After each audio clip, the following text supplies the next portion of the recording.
Good evening, everyone! Maupay nga gabi haaton nga tanan. Magandang gabi po sa ating lahat. Welcome to Hisgut Kalibungan, an online discussion series on vital environmental issues and concerns in Eastern Visayas. In this day and age, environmental conservation is definitely an urgent priority concern. Problems like the continued depletion of our natural resources, global warming, unabated environmental pollution and degradation are just some of the serious issues and concerns that affect each and every one of us and the future generations. If left unattended, this planet, which we call our home, will sooner or later be unable to provide and sustain our basic human needs.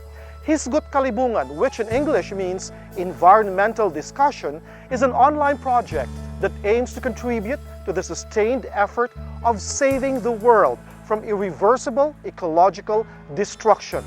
More specifically, Hisgut Kalibungan is a project that seeks to discuss and analyze urgent environmental issues and concerns in Eastern Visayas by promoting and strengthening cooperation and collaboration between and among entities.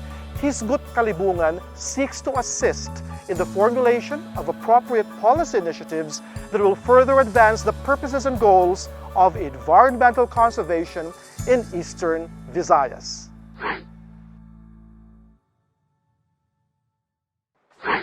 Tonight's episode is entitled Huruhisgutay number 1, Setting the Directions for Environmental Conservation in Eastern Visayas. In this episode, the members of our discussion forum will seek to come up with a list of the most urgent issues and concerns related to environmental conservation in Eastern Visayas. Based on that list, they will then plot an updated roadmap for environmental conservation in the region. It is hoped that this same roadmap will guide agencies and entities in achieving the goals of environmental conservation in Eastern Visayas. At this point, allow us to introduce to everyone the distinguished members of this episode's discussion forum.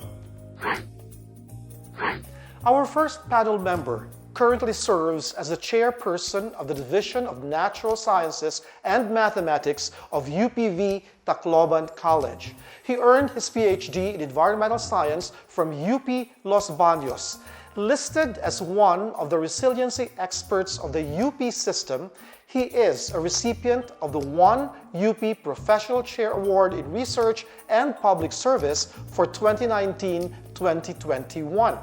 His research interests and advocacy are in the area of biodiversity conservation and resilience. Ladies and gentlemen, we are pleased to present to you Dr. Yulito V. Casas. Our next panel member is the Division Chief of the Office of the Clearance and Permitting Division of the Environmental Management Bureau, DENR, Region 8.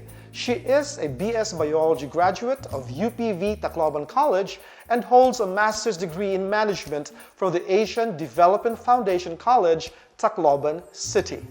Friends, Mrs. Maribel B. Munsayak. Our third panel member is a certified environmental planner who also specializes in Geographic Information System, or GIS, as well as remote sensing, local land use and physical planning, environment and natural resources management, and public resource management. His publications include a practical guide on the preparation of local climate change data, risk maps for the support of reconstruction after Typhoon Haiyan in the Philippines, and fractal dimension and patchiness in Hinabian, Ulawigan watershed, Southern Leyte, Philippines. He currently serves as a Senior Economic Development Specialist of the National Development Authority, Region 8. Friends, we are honored to have with us Mr. J.R. Ragub. Our fourth panel member is a highly experienced executive and administrator. Currently, he serves as the Assistant Regional Director for Management Services with the rank of Director 3 of the Department of Environment and Natural Resources, Region 8. His fields of specialization are in the areas of administration and management, human resource management, environment and natural resources management, organizational development, and a lot more. Friends, Dr. Arturo N. Salazar. Friends, we are privileged to have with us tonight a leading and multi-awarded environmental conservationist who will serve as this episode's lead discussant. Our lead discussant is the Executive Director of the Giwan Development Foundation, Incorporated. She is a former Dean of UPV Tacloban College and continues to be a leading advocate on the conservation of our marine resources, particularly in the province of Eastern Samar. In her years of experience as a marine conservationist, she has established and organized fisherfolks into people's organizations which are imbued with a strong sense of commitment and responsibility in preserving the region's marine resources. Friends, it is with great pride that we present to you our lead discussant for Huruhisgutay number 1, Professor Margarita de la Cruz. And now, we shall request Professor de la Cruz to present her environmental situationer. We are all aware of the recent disaster that happened in some parts of the country, resulting from a series of typhoons, right? These events are reminders for all of us to pause and take a serious look into why these disasters are happening. One common denominator that all these disasters events that I can see is environmental degradation. Rivers, swamps, and marshes were reclaimed, forests denuded, and mountains mined. Sure disaster formula needing only a trigger like typhoon and heavy rains. We in Eastern Visayas are fortunate this time, though we were most unfortunate 7 years ago. This discussion is thus an opportune time for us to look closely at our situation, the condition of our environment, the issues and concerns affecting our ecosystems, which in turn affect the well-being of our people, and identify possible actions, solutions, to mitigate disasters in the future. Looking at our map, Eastern Visayas, by virtue of our location, is very vulnerable to natural hazards. We lie along the typhoon path. We have active volcanoes and multiple fault lines. In fact, it is said that while the big one is in Metro Manila, the biggest one is right here in Leyte. You can see the line crossing, dividing the island of Leyte. And as island region, we are also vulnerable to tsunamis and storm surges. Many areas are prone to flooding, erosion, and landslides. During the Indic tsunami, it was found that communities and areas in Sri Lanka with good coral cover and thick mangrove stand were less affected than those without. This was also demonstrated in MacArthur, Eastern Samar, during the storm surge brought about by Typhoon Yolanda. Climate change will intensify these hazard events and impact our region severely if we continue the business as usual attitude to our environment.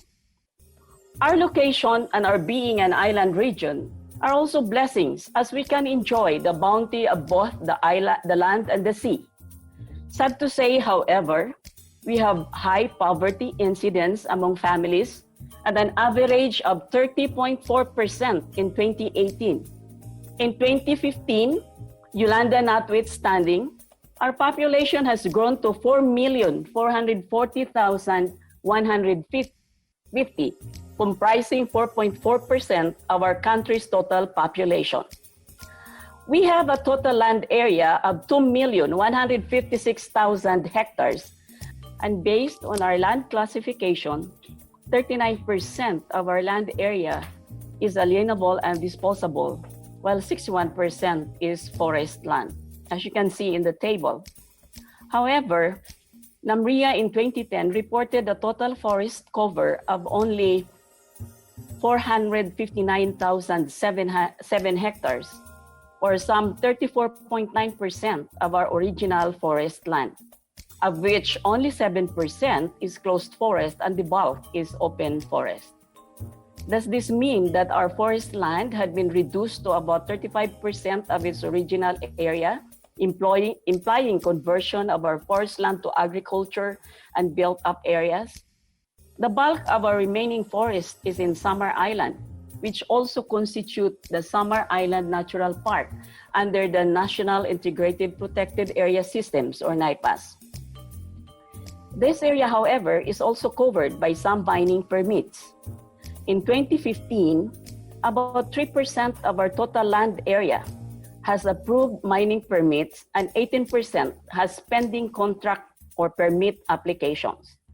In 2019, MGB 8 reported a total of 18 MPSAs covering 48,954 hectares, 28 sand and gravel mining permits, and 5 Minahang Bayan permits.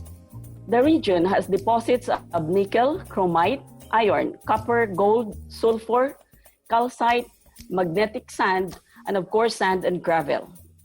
3 of the MPSAs are within the Samar Island Natural Park, and another 2 within the Giwan Marine Reserve Protected Landscape and Seascapes.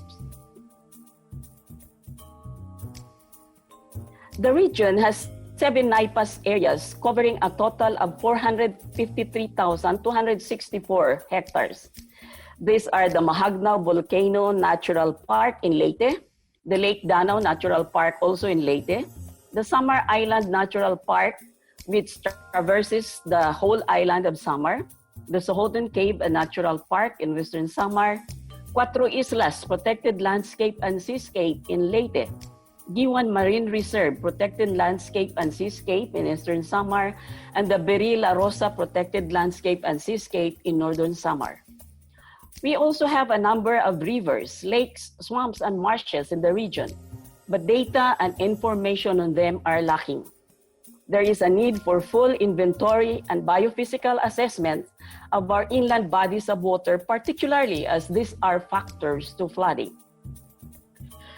The following tables list the lakes and marshes and swamps and water storage areas and ponds. We have a big peatland, and that is in Leyte, the Saba Basin, which covers approximately 1,638 hectares. We also have the Ormoc Marsh, the La Caridad Pond, the Makapi Pond, San Isidro Pond, the Mahagnao Spring. We also have Lake Danao, Lake Bito, Labangan Lake, Lake Mahagnao and Danao, Kabalian Lake, Maubog Lake, Lunay Lake, and Cambirag Lake. Many others, I think, because we don't really have a full inventory of our inland bodies of water. Our inland waters are practically neglected and are threatened by conversion, pollution from domestic and solid waste, agriculture and industry, siltation and sedimentation from erosion and runoff, invasive species, and sand and gravel extraction. An example is the Bao River, which used to have a deep flowing water and a variety of fish and invertebrates, now shallow with very little left of the original fish and invertebrate species. Our coastal and marine resources are at risk as well. We have rich fishing grounds like the Leyte Gulf, Samar Sea, Philippine Sea, San Pedro Bay, Maqueda Bay, Silago Bay, Ormoc Bay, Carigara Bay, Sugod Bay. But sad to say, our fishers are also the poorest of the poor. Our coastal resources are depleted due to habitat conversion and degradation, unregulated and illegal fishing activities, over-harvesting, and coastal development. Although the Philippine Statistics Authority in 2020 reported an increase in fishery production in the last quarter of 2019 compared to the last quarter of 2018, our ever-growing number of municipal fishers are still experiencing low catches and income. Our mangrove areas have already recovered from Super Typhoon Haiyan. as well as our seagrass beds. However, the continued planting of mangroves on seagrass beds pose threat to the seagrass ecosystem. The coral reefs are also recovering. A recent assessment of the Leyte Gulf, Makeda Bay, and Matarinaw Bay, commissioned by BFAR 8 through the Fish Coral Project, showed that our seagrass beds are in fair condition. All our bays have considerable areas covered with seagrass, but Makeda Bay has only 9% cover because of its silted, muddy bottom. The threats are illegal and destructive fishing gears, like the continued use of the bitsane or barring, and the sudsud and troll. Pollution, conversion of the seagrass beds to different uses, coastal development, and exposure. A total of 354 hectares of seagrass beds in the Leyte Gulf and Matarinaw Bay are planted to mangroves. And these are only the areas with growing mangroves, not consider the total area that were originally planted to mangroves. Our mangrove regenerative capacity is also very high. And therefore, there is really no need for replanting or reforestation. Naturally, our mangrove areas can recover. The threats are in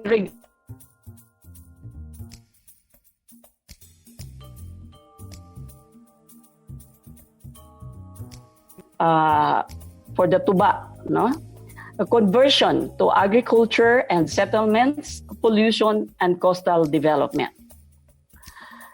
Corals and reef fish have been also assessed. Basically, the marine protected areas and some points outside the protected areas. And overall, we have a fair condition of our corals. And the threats are illegal and destructive fishing, continued use of dynamite and cyanide, overfishing, pollution, runoffs from denuded mountains and from mining, and poor MPA management. If you look at this map, we have so many marine protected areas scattered all over the region. However, many of these protected areas are locally declared, and many are also what we call paper MPAs, not properly managed or not managed at all. Efforts to conserve our coastal marine resources are not lacking. Yeah, many marine protected areas have been locally established all over the region to sustain the coastal fishery, but this does not seem to be enough. Other means of conserving the resources are needed to sustain the coastal fishery and the livelihood of our municipal fishers. Eastern Visayas is part of the Greater Mindanao Biogeographic Region. We have so many identified key biodiversity areas in the region. We have the Birri La Rosa Protected Landscape Seascape, which is a marine KBA, the Sugod Bay, the Cuatro Islas Protected Landscape and Seascape, the Divinovo Island, and this island, the Matarinaw Bay, and the Giwan to Salcedo areas. These are all identified marine key biodiversity areas. We also have the Samar Island in Leyte and Southern Leyte. And we have high endemism in both flora and fauna. Unfortunately, many of our flora and fauna are threatened, vulnerable, endangered, and some, like the Philippine cockatoo and the Yakal Kaliot, are critically endangered. Habitat loss, overexploitation, uncontrolled wildlife trade, poor or absence of protected area management are factors to biodiversity loss. The Regional Development Plan for 2017-2022 identified the following environmental issues and concerns. One is deforestation and land degradation, weak implementation and absence of forest land use plans by the local government units, unregulated land conversion, weak Protected Area Management Plan implementation, depletion of coastal and forest resources, pollution due to mine tailings, weak enforcement of Republic Act 9003 or the Ecological Solid Waste Management Act, and RA 8549 or the Clean Air Act, weak enforcement of mining law and fisheries code. The RDC response for this environmental issues and concern is to intensify sustainable management of natural resources through ridge-to-reef approach or integrated ecosystems management approach. To enhance the National Greening Program or the NGP, strengthen implementation of forest land use plans at the local level, intensify forest protection program, intensify land administration and management, adopt sustainable integrated area development as framework for development, strengthen protected areas, wildlife and coastal zone management, strengthen enforcement of environmental laws and policies, institutionalize waste management, intensify water quality management, expand development of resource-based enterprise and industries, and ensure strict mineral resource management. I'd like to show you these two maps. One is basically the greening, the NGP map. As you can see, all these green stumps are supposedly the tree planting that has been done since 2011 to 2015. So it's all over the region. And the other map is what I think is the proposed settlement connectivity, as they call it, settlement connectivity map. And it is interesting to look at some three road, I would say is road maps traversing the Samar Island Natural Park and the remaining closed forest. In this map, there are three planned, or these are not planned anymore because there are one of this road, planned road is already under construction. So there are three road networks connecting the east to the west, and one, as I said, is already under construction. The Regional Development Plan for 2015 to 2022, adopting the integrated ecosystems management approach, is geared to ensure the connectedness of every intervention with respect to the environment and ecosystems as the provider of natural resources to the productive sectors. There is still 2 years, and I'd like to ask, are we on the right track? Are we getting there? With that, I end my presentation, and thank you very much.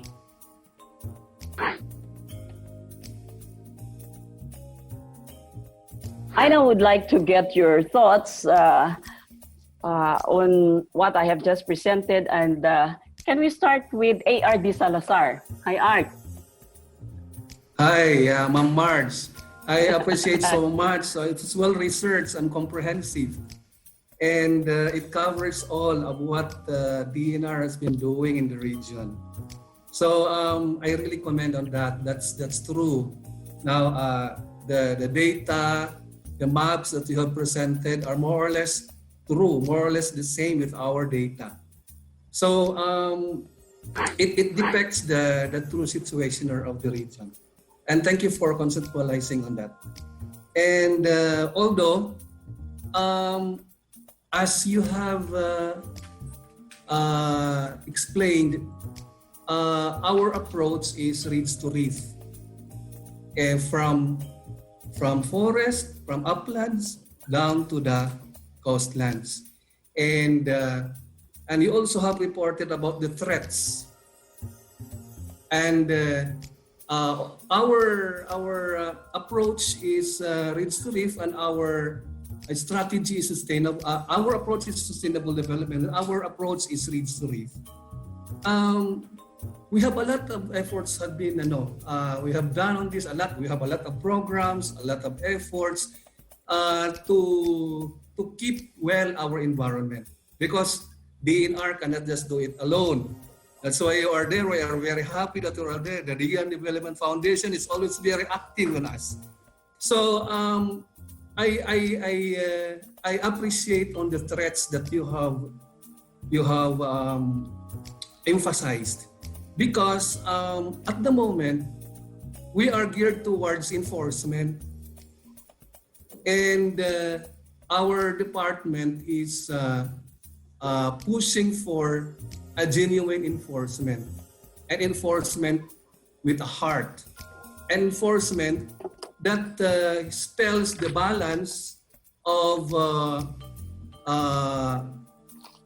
development and execution of laws. Now, our secretary is really vigorous on creating the enforcement bureau, so that our enforcement efforts in DNR would be that intense. Because if you see our forest rangers, we don't have guns, we don't have other weapons. What they only have is just the GIS when they go on patrolling, just like for the lawing. And then another we call that lawing responses, no. And then we coordinate with the different enforcement agencies. What we want is there should be an enforcement agency for DNR whereby we can enforce all environmental laws, and then we can minimize the threats that was identified in our effort for sustainable development, in our efforts for a good and healthy environment. So it's now we are pushing for these environmental laws.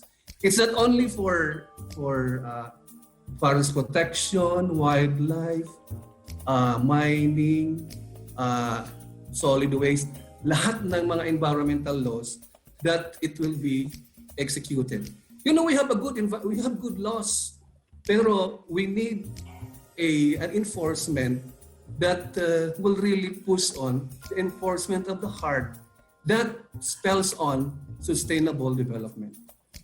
Thank you for that, Ma'am Margie. It's really thank you, Art, for your thoughts. If we complement on that, maybe we can wrap this later, but I'd like, we complement on that. So thank you, Art. I'd like to get the thoughts of Neda. Can we hear from JR? Thank you po, and good afternoon to everyone. Well, actually, what Ma'am Mar just reported to us was yung original na Eastern Visayas Regional Development Plan. Well, actually, preparation of the medium term plan, Philippine and regional, midway to the implementation of the plan, kakaroon ng midterm update. Actually, unfortunately,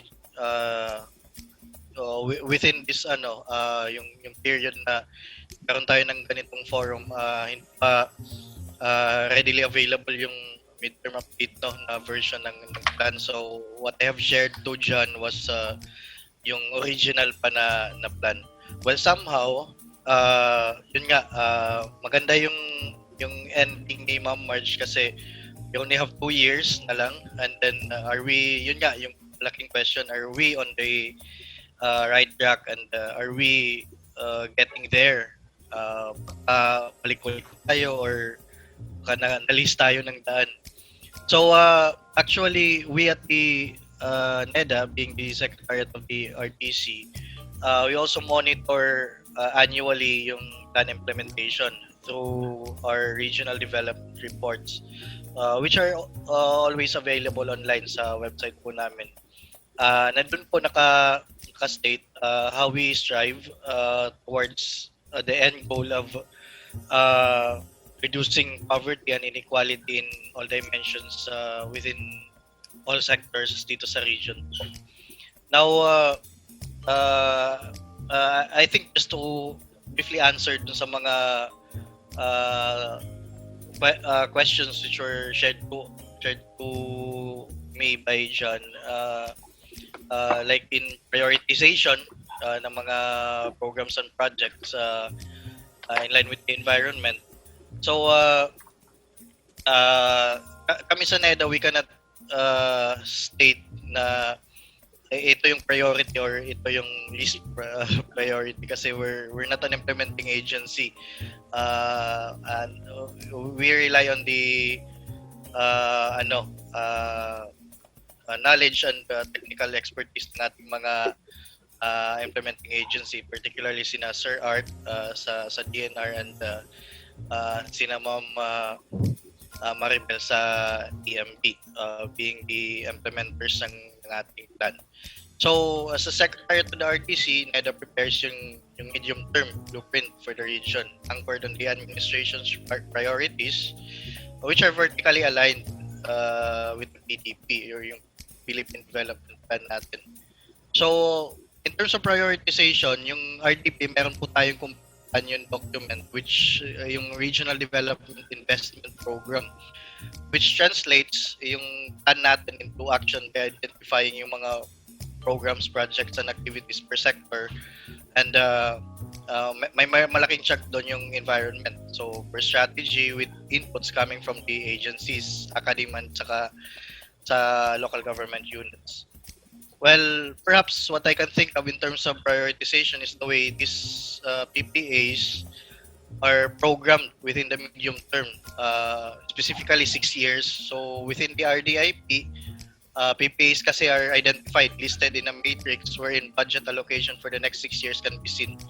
So whether a PPA is a multi-year or definite year in terms of budget allocation, so we can see within the matrix the amounts which are needed to be budgeted or spent by each implementing agency in order to realize yung mga sector outcomes natin. Now, thus, for those PPAs falling within the first or second year of the plan implementation, they can be considered as priority. So, kasi sila naman yung nauuna. So, yun po, ma'am. And ano pa, yung in addition dun sa presentation ni Ma'am Marge, well, actually, yung medium term na version ng ating RDP, actually, ano siya, we are on the right track in terms of implementing our strategies, which were identified. However, there are some setbacks during the implementation ng mga ating mga programs and projects. So, particularly, most of them are yung mga administrative in nature. So, like, kulang yung budget or reprioritize yung budget sa ibang region or binawasan yung budget. So, ganun, yung mga particular reasons. But somehow, we also adopted other strategies kasi syempre, we want those strategies which are working to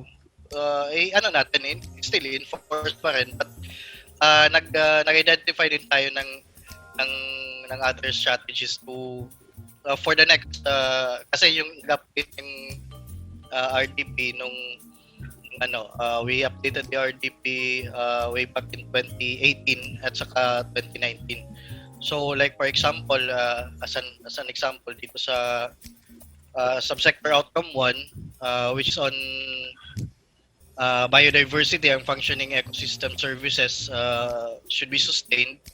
So in terms of sa forestry and watershed, as an example, we want to complete the delineation of forest land limits to include production forest and high-value conservation areas as protection forest. Kasi passage of that law is a precursor to this endeavor para ma-identify once and for all forest land boundary demarcated clearly on land para ma-mark yung extent ng yung kung nasaan dito yung production at saka yung protection na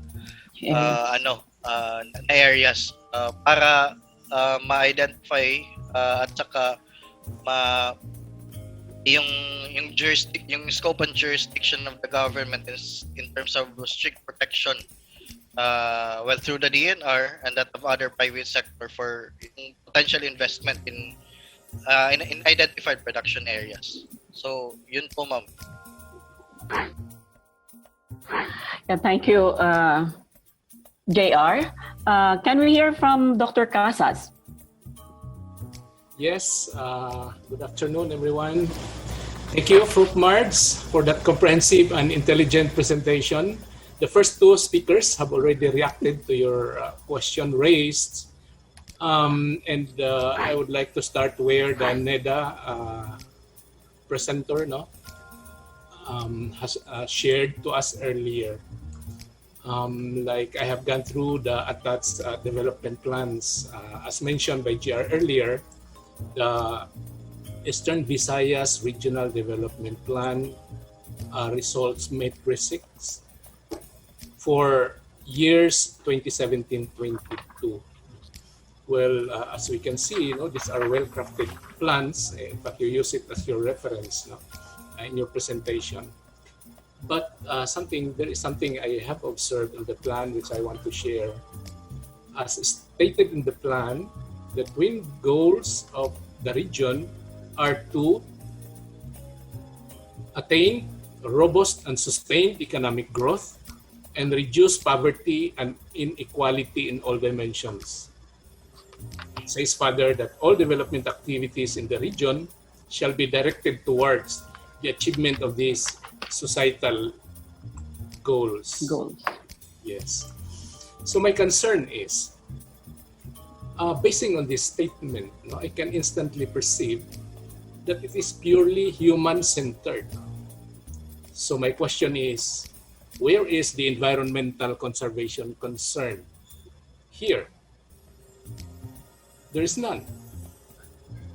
So here, we fail to realize that environmental concerns should be equally treated with the societal concerns. Having this in mind, I register my reservation for the realization of these plans.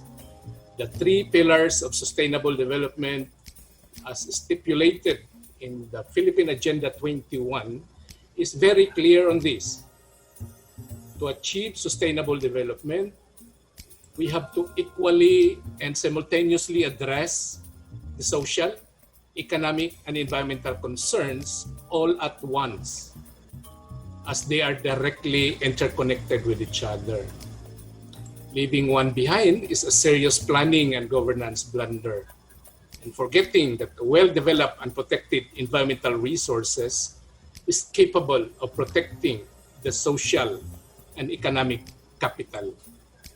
In my past experiences, the task of bringing together stakeholders is very challenging.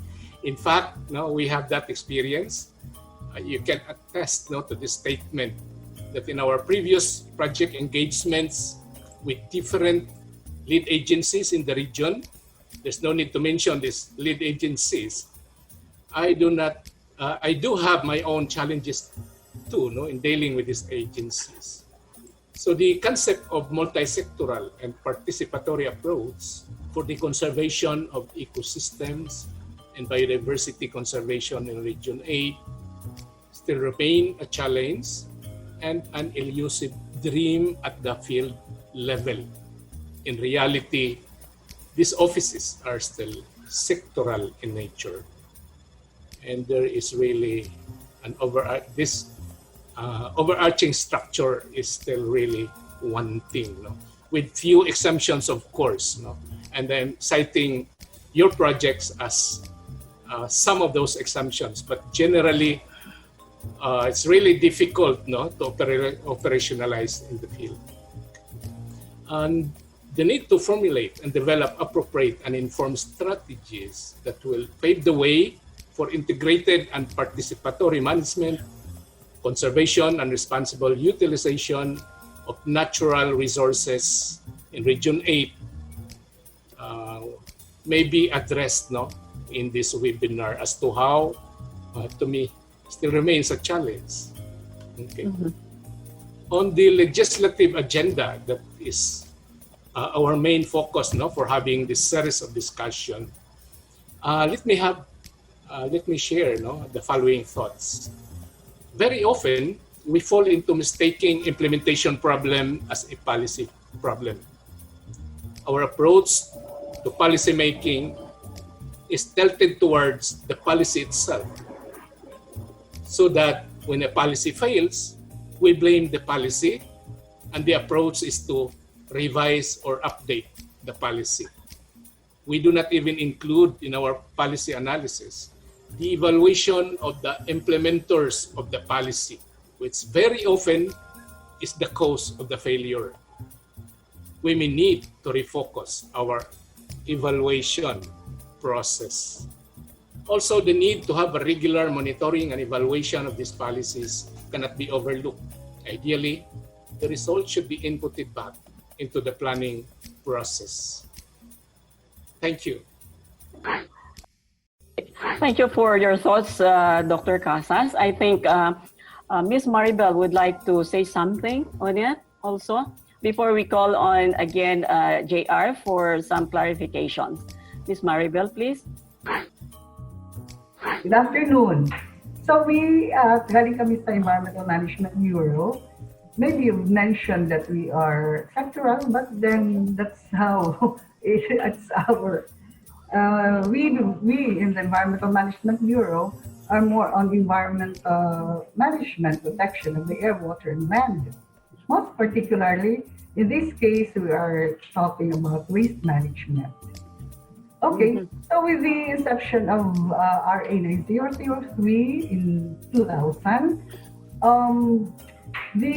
merong holistic na solid waste management law. But alam na natin, we know that this law, especially, it's just sabihin na natin solid waste, garbage. But basically, nanggagaling dyan lahat ang environment, almost all environmental problems. Diba? Kasi kung saan-saan natin tinatapon, which is go anywhere, our nasulat. And at this point, I'd like to just give you the fact that our local, the implementation and enforcement of this law is lodged actually with the local government unit. But we really give our technical assistance and even financial assistance. Yes. So, dito sa Region 8,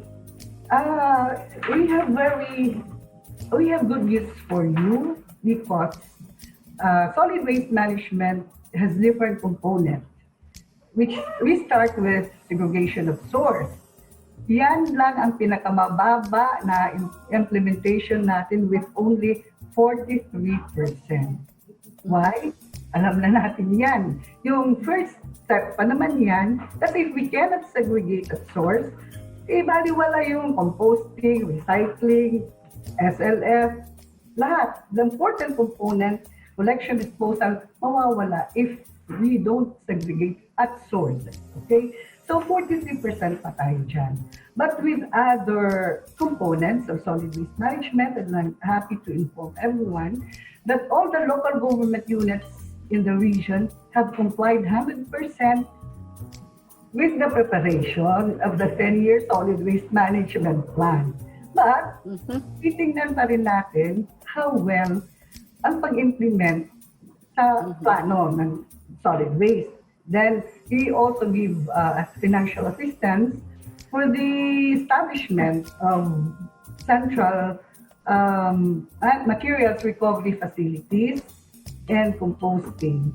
Then we also have at least, not really 100%, around 80% plus on the closure, safe closure and rehabilitation of dam sites. But we know the reality is na it will close, then they'll open. Or mag-open sa ibang parts of sa barangay, sa ano, ganon. Kasi meron talaga tayong itong social problem when it comes to solid waste. We have given all-intensive information and education campaign in tandem with the local government units. Meron kami financial assistance. But for your information, yung ating disposal facility, the sanitary landfill, kasi mahal, we only have 8 SLF in the region. And only 6 are functional. Yung dalawa is still under development.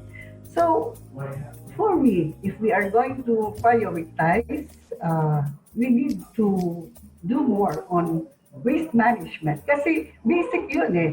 Yung health problems, yung air pollution galing sa methane gas, yung pollution of rivers, lakes galing din sa sources ng waste, di ba?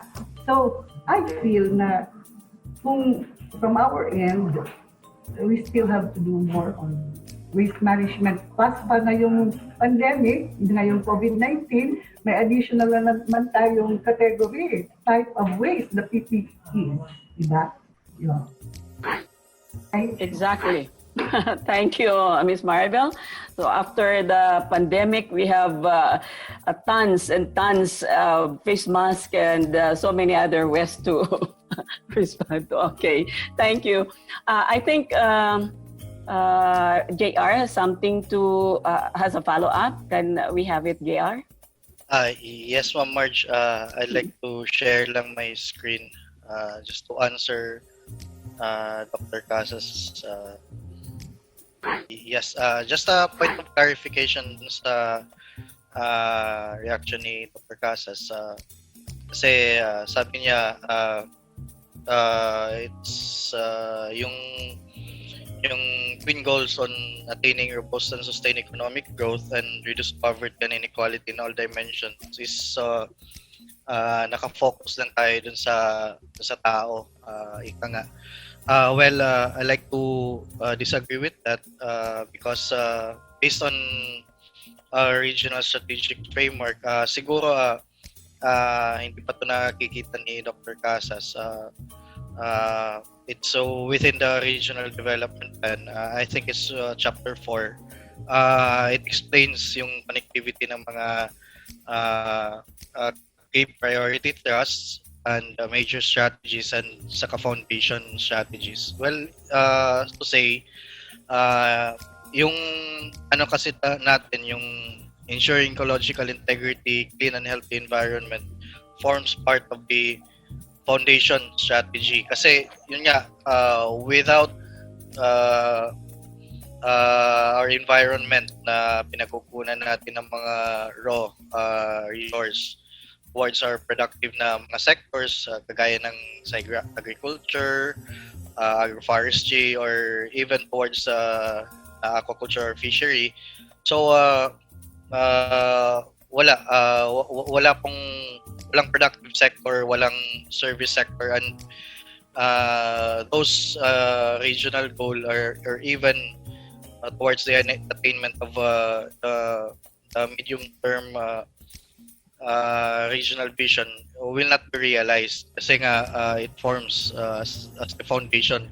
Kumbaga, ito yung bedrock na strategy together with other foundation strategies such as just and lasting peace, swift and fair administration of justice, people-centered, clean and efficient governance, and promoting Philippine culture and values, and ensuring security, public order, and safety. So, sila po yung nasa pinaka-buka ng ating framework going towards the top. Now, specifically, dun naman po sa sector ng ating environment. So, ito po yun yung kanyang strategic framework. ng chapter na yon. So yung outcome na gusto natin is ecological integrity ensured and socio-economic conditions of resource-based communities shall be improved within the medium term. So focusing on these three subsector outcomes on biodiversity, functioning ecosystem services sustained, environmental quality improved, and adaptive resilience and adaptive capacities and resilience of ecosystems should be increased. At saka naka-identify dyan how we can realize the outcome within the medium term, yung mga major strategies ng ating sector, specific to that sector. Now, in terms dun naman sa, stop ko na yung screen sharing ko. Now, dun naman in terms of working in silos or yung parang sectoral pa rin tayo, I think we have moved away from that. Hindi man 100%, but maybe in some areas na the way we plan for our region. Way back in 2015 yun nga, as stated ni Ma'am Marge, the region has adopted the IEM or yung Integrated Ecosystems Management Zone, properly guide the implementation of programs and projects following the Reach the Reef na approach. So further, in cognizance with the IEM na approach, so a bay-wide coastal zoning and land use framework for the specifically for San Pedro Bay and the Leyte Gulf Basin was prepared with technical assistance from the UNDP and consultations with the stakeholders, which defines the spatial strategy to guide the land and water use decisions to mitigate the impact of climate change in 12 identified LGUs along the coastline of San Pedro Bay and Leyte Gulf in our region. And I believe Dr. Casas was one of those invited na stakeholder who participated in the workshops na sa pag-prepare ng framework na to. So this framework will serve as a basis in the formulation and implementation of yung mga programs and projects of line agencies, local government units, private sector, and other development partners to ensure coordinated and integrated actions for the sustainable development of these areas. So actually, yun nga, tinanong nga kami nung present namin ito dun sa council, bakit walang time frame si framework? So yun nga, parang yung ibang, parang siya lang yung framework na walang time frame. So it can look within the short term, it can look towards a medium term, or it can even look beyond dun sa long term. So kasi yung hindi naman siya kasi it serves as a guide para sa ating mga LGUs and agencies to look into the connectivity ng mga interventions. So like hindi ko ma-visualize dito sa screen ko kasi wala akong map ngayon. So like imagine natin na within one watershed, naka-identify kung ano yung mga bawal at saka yung mga pwedeng interventions, like in a tourism zone area. So pwede yung mga beachfront tourism activities, commercial areas. But in some areas like identified as protection zones, so awal yung mga ganyan activities, or even some extractive activities such as yung sasaka or yung agriculture. So dapat naka-focus lang on protection and like naman yung mga scientific na research, like survey or yung ganun. So this I believe yung available to sa website namin, yung San Pedro Bay and Leyte Gulf Basin na framework plan. So approved and adopted jointly by three councils ng region natin. So RDC, yung Peace and Order Council, at saka yung Disaster Risk Reduction and Management Council. So I believe yun po, ma'am. Yeah. Thank you, JR, for the clarification. Yeah, it's just so happened that, all these plans and programs are discussed in some groups, by some groups and some officials. But sometimes after all these plans are made, the LGUs, who are supposedly the front liners in the implementation of these projects, do not even know about this. And it is sad that the implementation of our programs just are halted actually in the plans itself, no? Kasi we are not able. I don't know. Maybe I'm wrong, but I sense that even our RDC plans are kept or are not shared with the LGUs. Baka it's in the Provincial Development Council. But in the municipal development councils, I wonder if these things really got to be discussed.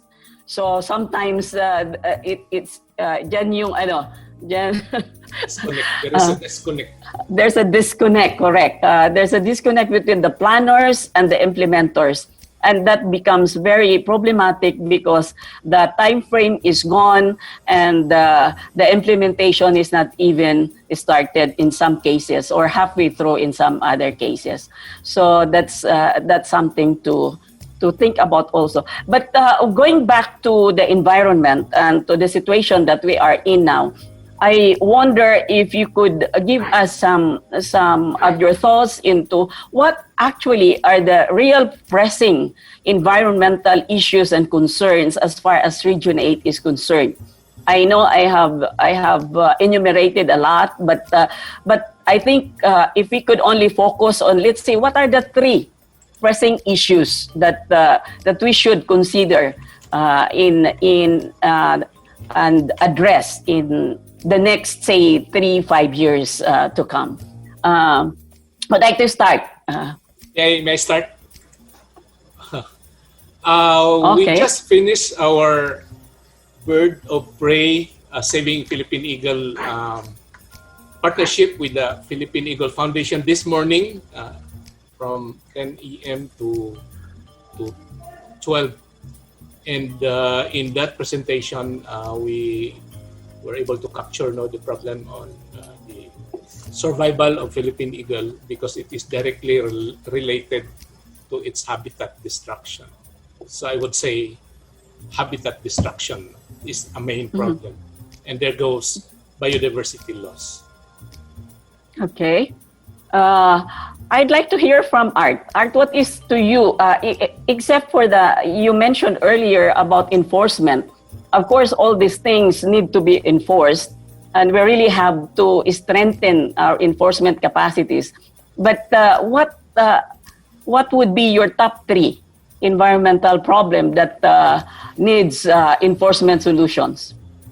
Okay, I just want to repeat also the same what I have stated a while ago. Forest protection. Forest protection. Second, solid waste management. Ecological solid waste management. And third is on mining concerns. Yes, this has to be addressed because if we were able to address forest protection, we are at the same time addressing mining concerns. If we address mining concerns, at the same time addressing solid waste management. So these three, I would surmise it is the most pressing environmental concerns that we are facing in the region right now. Of course, there are still others as like wildlife poaching,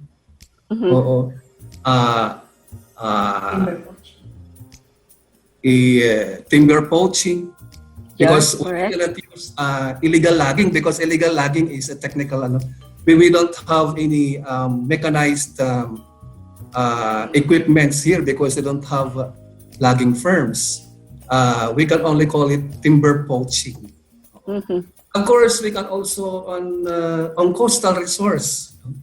There are on the conversion of our foreshore lands, no?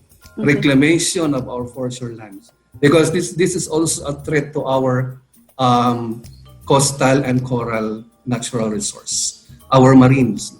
So if you categorize it, forest protection,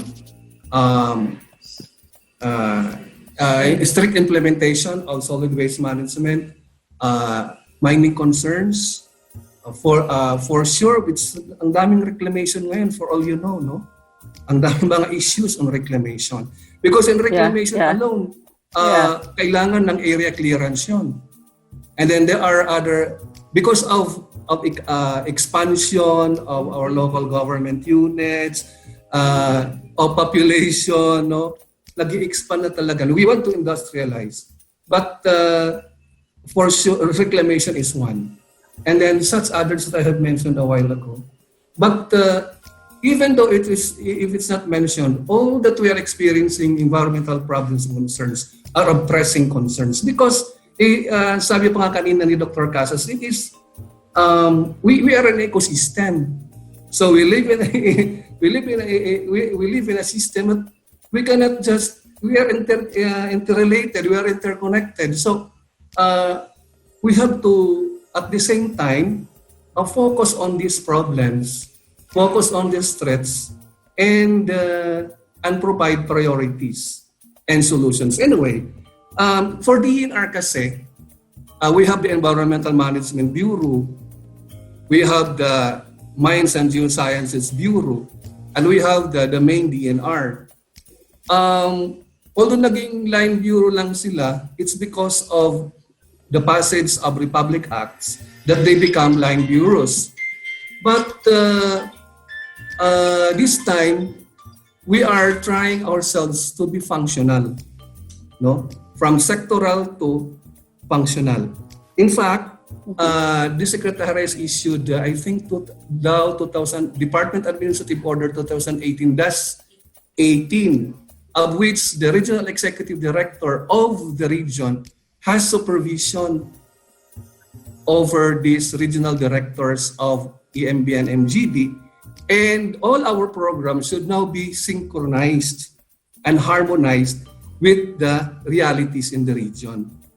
So we are going into this, and I hope that as the days, months, and years that we can put ourselves as one functional DNR, and then we can radiate ourselves to our partner communities, the academe, the local government units, and our other stakeholders.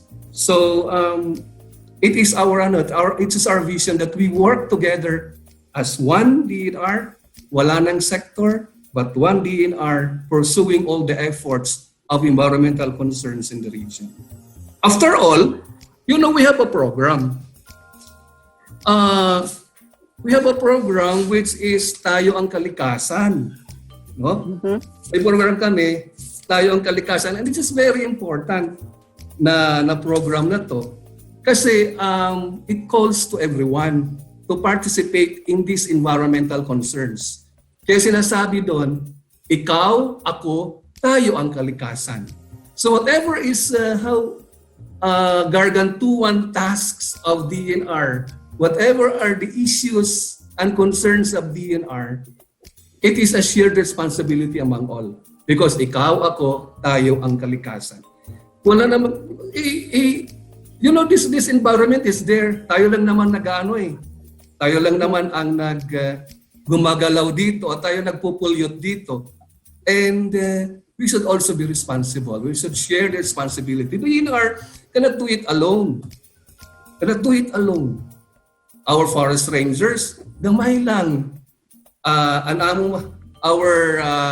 technical person, gamay lang. DNR is, so we need the support of our stakeholders, our partners, just like you, in the implementation of all this, so that we can solve together the issues on environment, as we have just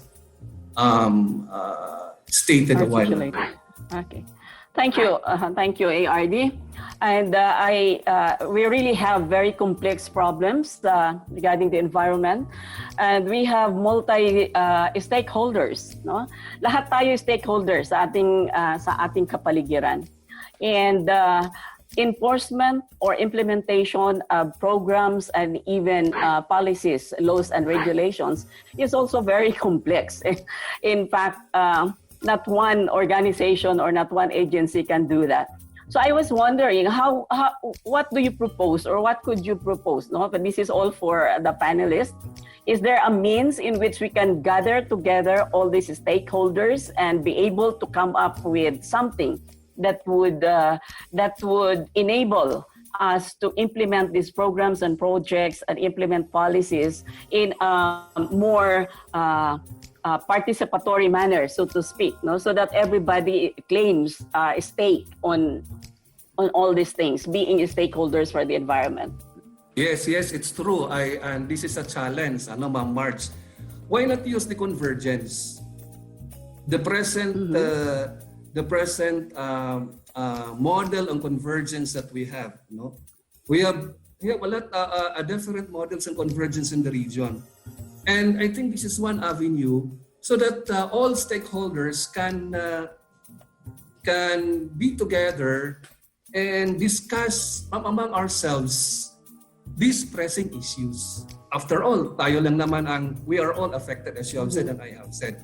So let us capitalize the convergence or whatever models of convergence that we are having here in the region, so that all these stakeholders and partners will gather into one. It's only I think it's just someone who should lead this. Perhaps your NGO or the academ or NEDA, because probably kung DNR ang mag-lead nun, probably wala rin masyadong matuod po na amon, But if there are institutions like you, institutions like you has the credibility to draw the attention of people, perhaps they would come and share with themselves the beauty of convergence. Okay, thank you. Thank you, ARD Art. And are there any points of view also from the other panelists before we end our discussion? Yes, Madam, may I have the floor? Please. Yes. I want to react to that statement of the ARD. It's well and good that you have realized, so far, it's the first time I hear it from a high-ranking official at DNR, about your credibility issues. What have you done with that issue? So far, I'm glad that you have realized that. Meron kayong credibility issue. Yung sabi mo nga, it came from you hindi sa amin. Hindi kayo pinapakinggan ng mga tao. Well, that is Bakit why ARD Art is proposing that a convergence, but that has to be led by another group, not them. Maybe that's slowly building their own credibility. Ma'am Margie, can I give because I am stating on the fact of perceptions of people. Okay. You say it's a fact of perception. Well, it's the start. It's the start. Right, but it's the start, to realize things. I can answer. I can also answer that you question. Want to say something? Knowing our culture, the culture, if kami ang convener, it would appear na bias. Kasi if we are the convener na ganito, so parang sasabi may self-interest or something, ganun. Unknowingly, the thoughts and the culture of our folks here. So we try to kami ng mag-background, so there would be another party to convene. Okay. Thank you, Ma'am Maribel. Yeah, there are all actually alliances in the region that has been formed. So enter LGU alliances. For example, we have the A7 for Integrated Coastal Zone Management. We have the Alfarm DC for the Leyte Gulf. Maybe these are ways in which enforcement and implementations and programs and projects can be done in a more efficient and effective way. But that has also to go through some process, and that is quite a long process. So thank you, Ma'am Maribel. So JR, you have one last bit for this? Yes, ma'am. Actually, yung mga co-panelists ko has already mentioned yung mga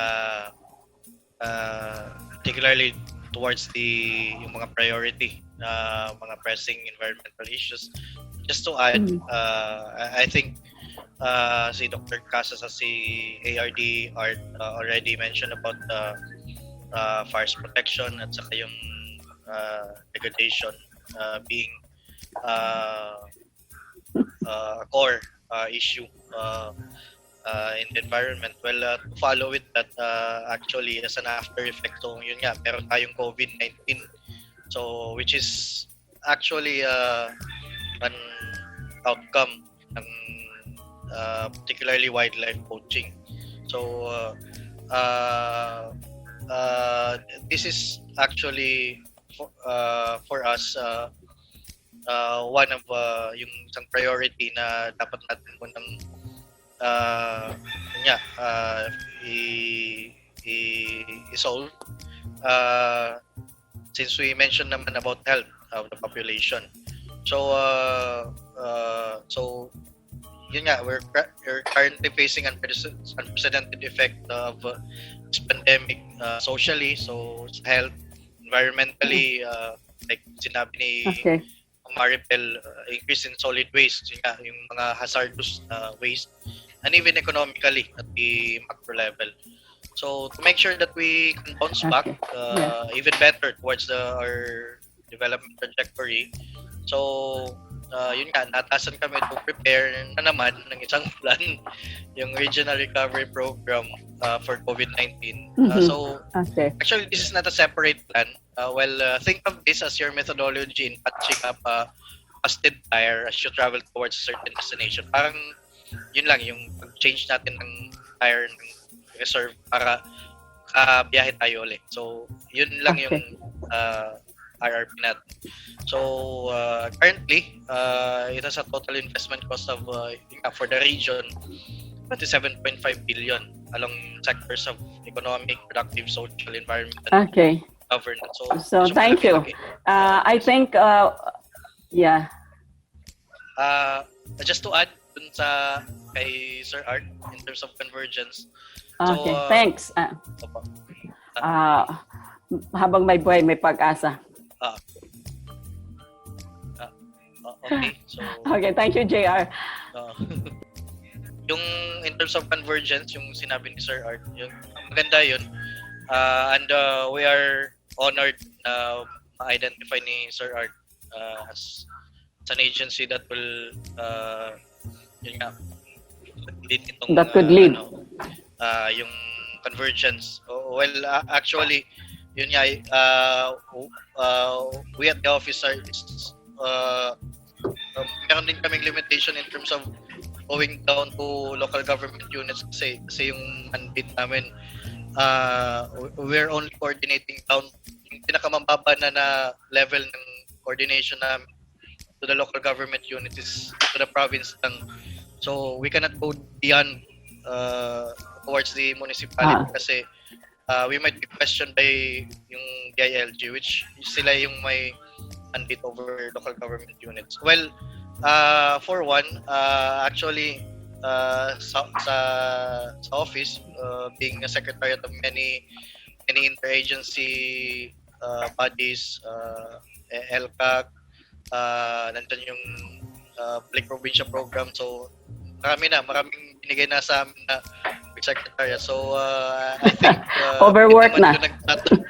Hindi naman nagtatapos doon yung trabaho namin. So, we welcome this opportunity na we can strive a perfect direction sa development trajectory ng region. So, yun nga, I think our RD, si Attorney Bonifacio, hindi siguro niya aayawan yung kanyang concept But somehow, yun nga, we have Okay. to make check and balances. Yes, thank you, ma'am. Thank you, JR. Thank you. So I guess we are pressed for time.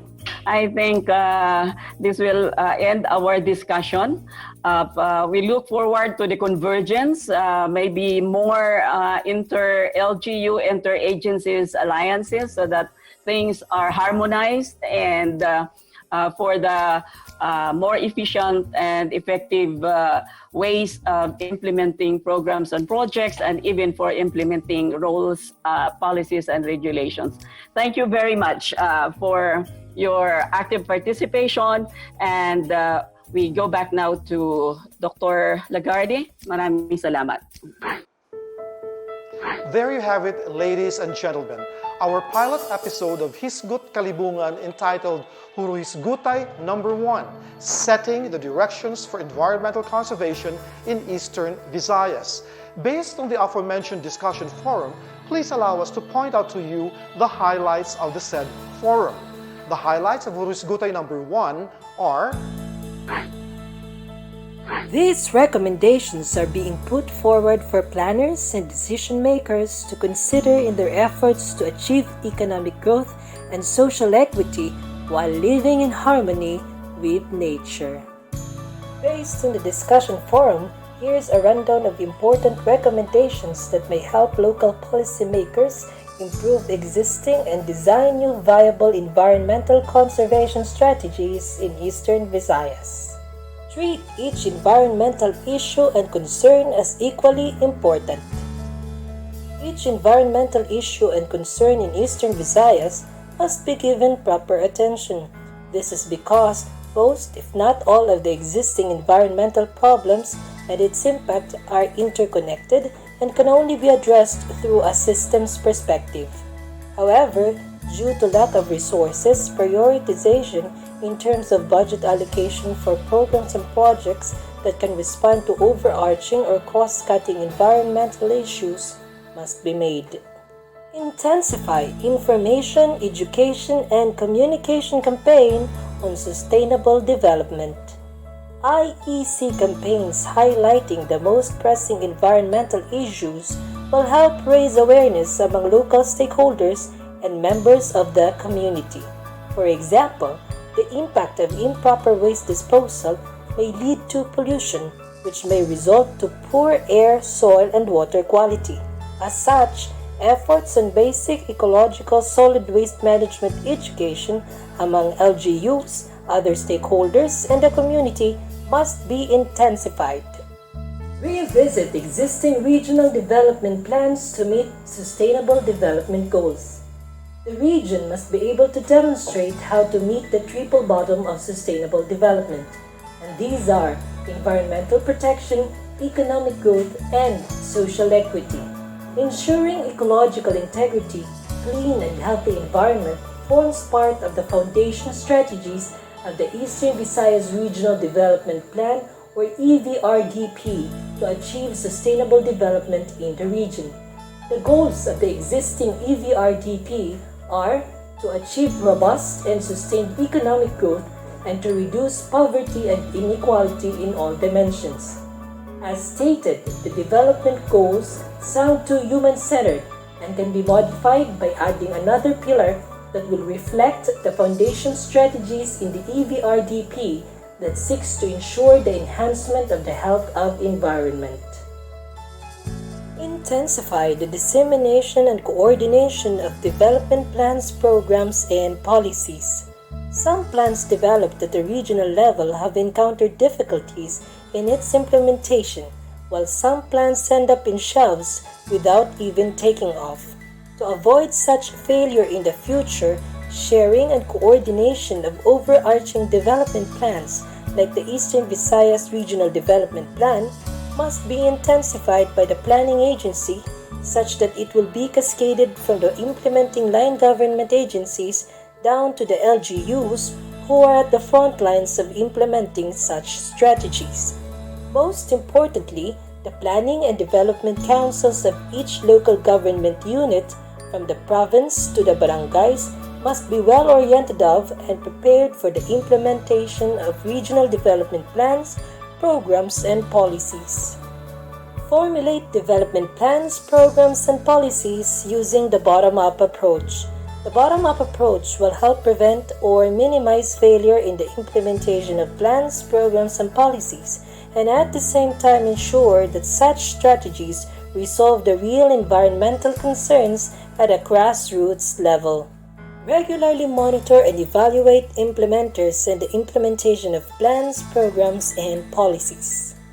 Regular monitoring and assessment of the performance of implementers in terms of how they facilitate the implementation of plans, programs, and policies can be helpful in revising or amending existing policies or in creating or developing new ones. Review the functions of and strengthen coordination among the different bureaus or divisions of line government agencies to streamline the organization and harmonize program project development and improve implementation. This strategy will help resolve the issues in the discharge of similar and overlapping functions and mandates between and among line bureaus under one department or between and among different line government agencies. Moreover, it will also help channel and maximize the fiscal resources and manpower of agencies into comprehensive programs, projects, activities, and policies. Strengthen the enforcement capacity of concerned line government agencies, stakeholders, and the community. Though there is a proposal to strengthen the enforcement powers of the Department of Environment and Natural Resources, what can be done now is to intensify community empowerment on their crucial role in the implementation of existing environmental laws and policies. Primarily, this approach can be achieved through trainings and other forms of capacity building activities. Explore existing convergence models in the country to develop an efficient and effective implementation of environmental conservation measures and management systems in the region. Existing models of convergence in the country can be examined to develop an appropriate strategy that will gather most of the stakeholders and work towards the advancement of sustainable development in the region. This convergence must be led by a credible organization that has proven to be effective and efficient in bringing together different stakeholders from various sectors. In addition, the organization should be committed to advancing participatory and community-based approaches. More specifically, more inter-LGU and interagency alliances are needed to facilitate the efficient and effective implementation of development plans and programs, as well as in the enforcement of environmental policies in the region.